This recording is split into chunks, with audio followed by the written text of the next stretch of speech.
నితిన్ నబీన్ పర్యటన తర్వాత తెలంగాణ బీజేపీలో ప్రక్షాళన మొదలైంది. గ్రూప్ రాజకీయాలకు ఫుల్ స్టాప్ పెట్టే పనిలో పడింది. ఈ ఆపరేషన్ అయోధ్య కోసం రంగంలోకి దిగిన రాష్ట్ర ఇన్ఛార్జ్ అభయ్ పాటిల్ సరికొత్త వ్యూహంతో ముందుకు సాగుతున్నారు. ఓవైపు నేతలందరినీ సమన్వయం చేస్తూనే మరోవైపు భవిష్యత్ యాక్షన్ ప్లాన్ రెడీ చేస్తున్నారు. పార్టీ అంతర్గత సమస్యలు క్లియర్ అయిన వెంటనే BJP next target operation Akarsh.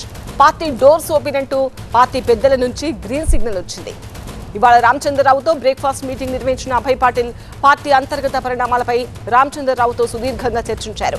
ఈ భేటీ తర్వాత రాబోయే నెల రోజుల్లో తెలంగాణ బీజేపీలో కీలక పరిణామాలు ఉంటాయని కీలక వ్యాఖ్యలు చేశారు. పార్టీ డోర్స్ ఓపెన్ చేస్తున్నాం, త్వరలో ఎవరెవరు వస్తారో చూస్తారంటూ ఇంట్రెస్టింగ్ కామెంట్స్ చేశారు. నిన్న పార్టీలో కీలక నేతలైన బండి సంజయ్, ఈటెల రాజేందర్ మధ్య ఉన్న విభేదాలు తొలగించి వారి మధ్య సయోధ్య కుదిర్చి అలైబలై చేయించారు అభయ్ పాటిల్. బండి సంజయ్ ఈటెల సమావేశం ప్రత్యేకం కాదు, ఇలాంటి సమావేశాలు రానున్న రోజుల్లో చాలా జరుగుతాయి అంటున్నారు.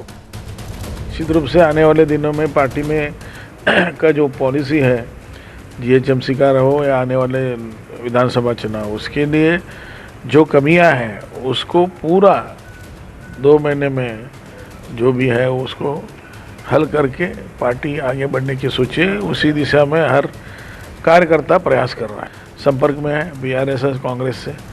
अभी कतार लगेगी. 1 महीने के बाद में आप देख सकते हैं कि कितने लोग बीजेपी के जो दरवाजा अभी खटखटा रहे हैं, आपको समझ में आएगा. ఇదే టైంలో గోషామహల్ ఎమ్మెల్యే రాజా సింగ్ చేసిన వ్యాఖ్యలు హాట్ టాపిక్ గా మారాయి. బండి సంజయ్, ఈటెల రాజేందర్ మధ్య సయోధ్య కుదుర్చడం మంచిదే, కానీ చాలా మంది సీనియర్ల పరిస్థితి ఏంటని ప్రశ్నించారు.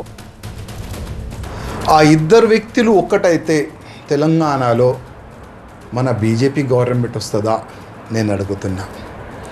ఈ ఇద్దరు ఒకటే ఉన్నారు. ఓకే, కొద్దిగా మనసులో కొన్ని క్వశ్చన్ ఉండొచ్చు, కొన్ని బాధలు ఉండొచ్చు, ఒక్కటైనా చాలా మంచిది. కానీ ఇవాళ భారతీయ జనతా పార్టీలో చాలామంది సీనియర్లు, అధికారులు, సీనియర్ కార్యకర్తలు చాలామంది ఉన్నారు. వాళ్ళ పరిస్థితి ఏంది? గతంలో మున్సిపల్ ఎలక్షన్ జరిగిన చాలా వరకు కార్పొరేటర్ గెలిచినారు. అసలు ఆ కార్పొరేటర్ ఎట్లా ఉన్నారు, ఏంది మీ డివిజన్ పరిస్థితి ఏంది, ఎస్ఆర్ ఏ విధంగా జరుగుతుంది చూస్తున్నారా? మా ప్రతినిధి విద్యాసాగర్ తో మాట్లాడదాం. విద్యాసాగర్, ఆపరేషన్ అయోధ్యలో నెక్స్ట్ భేటీ ఎవరితో, అలాగే ఆపరేషన్ ఆకర్ష్ లో ఏమేం చేయబోతున్నారు, మరోవైపు భవిష్యత్ యాక్షన్ ప్లాన్ ఏంటి? ప్రస్తుతం తెలంగాణ బీజేపీలో జరుగుతున్న పరిణామాలన్నీ గమనిస్తే కూడా మన దగ్గర ఒక నానుడి ఉంటుంది, ఇంట గెలిచి రచ్చ గెలవాలి. డెఫినెట్గా తెలంగాణలో అధికారంలోకి రావాలంటే ఫస్ట్ పార్టీలో ఉన్నటువంటి విభేదాలు కావచ్చు, అంతర్గత సమస్యలు కావచ్చు, వీటన్నిటికీ చెక్ పెట్టిన తర్వాతే పార్టీని బలోపేతం చేసి అధికారంలోకి రావచ్చు అన్నటువంటి ఉద్దేశంతో బీజేపీ హైకమాండ్ ఒక పక్కా ప్రణాళికతోటి ఆపరేషన్ అయోధ్యకు శ్రీకారం చుట్టింది. అందులో భాగంగానే ఇద్దరు అగ్రనేతలు బండి సంజయ్, ఈటెల రాజేందర్ మధ్య ఉన్నటువంటి విభేదాలు పక్కన పెట్టి వారి మధ్య రాజీ కుదిర్చేటువంటి ప్రయత్నం చేయగా అది నిన్న సఫలీకృతమైనట్టుగానే సంకేతాలు వెలువడుతున్నాయి. ఈ నేపథ్యంలోనే మిగిలిన కూడా ఇతరులు ఏదైతే రాష్ట్రంలో ఉన్నటువంటి బీజేపీ నేతల మధ్య విభేదాలు ఉన్నాయో, ఏదైతే ఎంపీ అరవింద్ కావచ్చు, అదేవిధంగా ఇతర నేతలతో ఆయనకు ఉన్నటువంటి విభేదాలు, అదేవిధంగా డీకేఆర్న కావచ్చు, స్థానిక నేతలతో ఉన్నటువంటి విభేదాలు, ఎమ్మెల్యేలు కావచ్చు, వారికి అక్కడ స్థానికంగా ఎదురవుతున్నటువంటి ఇలాంటివన్నిటిని కూడా క్రోడీకరించేటువంటి పనిలో బీజేపీ రాష్ట్ర ఇన్ఛార్జ్ అభయ్ పాటిల్ ఉన్నారు. అందులో భాగంగానే నిన్న బండి ఈటెల రాజీ తర్వాత ఆయన నేరుగా ఎంపీ ధర్మపురి అరవింద్ ఇంటికి వెళ్ళి అక్కడ హైకమాండ్ ఇచ్చిన ప్లాన్ ఏంటి, ఆయనకున్నటువంటి సమస్యలు ఏంటి తెలుసుకునే ప్రయత్నం చేశారు.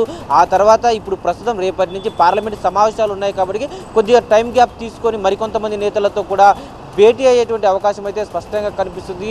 ఒక నెల రోజుల్లో అంతర్గత సమస్యలన్నింటినీ కూడా పరిష్కరించుకొని ఆ తర్వాత ఆపరేషన్ ఆకర్ష్ కూడా చేపట్టబోతున్నామంటూ ఆయన ఉదయం ఎక్స్క్లూజివ్గా టీవీతో మాట్లాడినప్పుడు స్పష్టం చేశారు. డెఫినెట్గా బీజేపీలోకి రావడానికి ఇటు కాంగ్రెస్, అటు బీఆర్ఎస్ 2 పార్టీల నుంచి కూడా కొంతమంది బీజేపీకి టచ్లో ఉన్నారు. ఒక నెల తర్వాత ఏం జరగబోతుందో చూస్తారంటూ కూడా కొద్దిసేపటి క్రితం మనం ఆయన వ్యాఖ్యలు విన్నాం.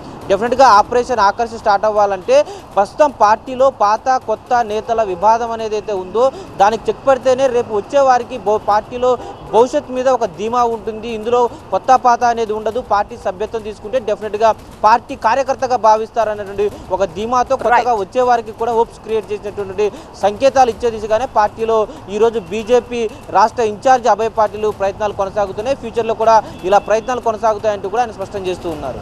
రైట్ విద్యాసాగర్.